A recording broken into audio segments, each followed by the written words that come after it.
பாருங்க, கீழாநெல்லி வேறு இந்த மூலிகை தான் இப்போது நம்ம எடுத்துகிட்டு வந்து ரெடி பண்ணுறோம். இது எதுக்கு ரெடி பண்ணுறோன்னா, கண் பார்வை கம்மியாக இருக்குது அப்படின்றவங்களுக்கு ரெடி பண்ணுறோம். இப்போது நிறைய பசங்க, ஆண் பிள்ளைங்க, பெண் பிள்ளைங்க கம்ப்யூட்டரில் ஒர்க் பண்ணுறாங்க. அவங்களுக்கு அதை பார்த்துட்டு இருக்கும்போது பார்வை கம்மியாயிடுது. இந்த மூலிகையை உட்கொண்டா பார்வை மறுபடியும் சரியாயிடும், பார்வை வளரும், குறைவானதெல்லாம் மறுபடியும் மீண்டும் உயிர் பிழைக்கும். அதுக்காக தான் இந்த மூலிகையை எடுத்து நான் இப்போது ரெடி பண்ணிகிட்ருக்கேன். இதை பார்க்குறவங்க விட்டுறாதீங்க மக்களே. உங்களுக்கு பார்வை கம்மியாக இருந்ததுன்னா நாட்டு மருந்து கடையில் போயிட்டு கீழாநெல்லி வேறு பவுடர்னு கேட்டு வாங்கிக்கோங்க.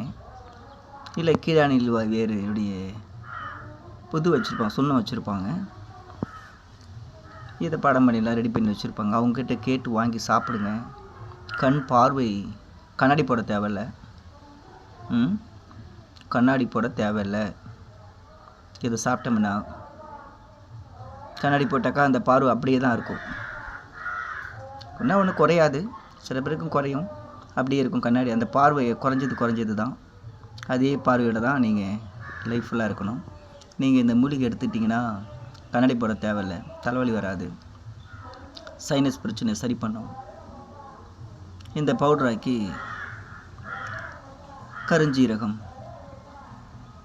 2 மிளகு போட்டு பவுட்ரு பண்ணி வச்சுக்கிட்டிங்கன்னா சாப்பிட்டிங்கன்னா டெய்லியும் டீ போடுற மாதிரி கொஞ்சம் பாலில் போட்டு சாப்பிட்டுக்கலாம். இது பசும்பாலில் சாப்பிட்டா ரொம்ப நல்லது. ஆட்டுப்பால் நமக்கெல்லாம் கிடைக்காது. பசும்பாலில் வாங்கி காலையில் சூடு பண்ணி 1 டீஸ்பூன் எடுத்து போட்டு கலக்கி சாப்பிட்டோம்னா அவ்வளோ நல்லது. இல்லை டீ வடிகட்டுற மாதிரி வடிகட்டி சாப்பிட்டுக்கலாம். இது போட்டு கொதிக்க வச்சு சாப்பிட்டு நம்ம கண் பிரச்சனையிலேருந்து நம்ம சரியாகும். மக்களே பாருங்கள், லைக் பண்ணுங்கள், ஷேர் பண்ணுங்கள், சப்ஸ்கிரைப் பண்ணுங்கள். மூலிகை கிறுக்கன் யூடியூப் சேனல் பாருங்கள். உங்களுக்கு இதை பற்றி தெரிஞ்சிருந்தால் கமெண்ட் பாக்ஸில் சொல்லுங்கள். வாழ்க வளமுடன்.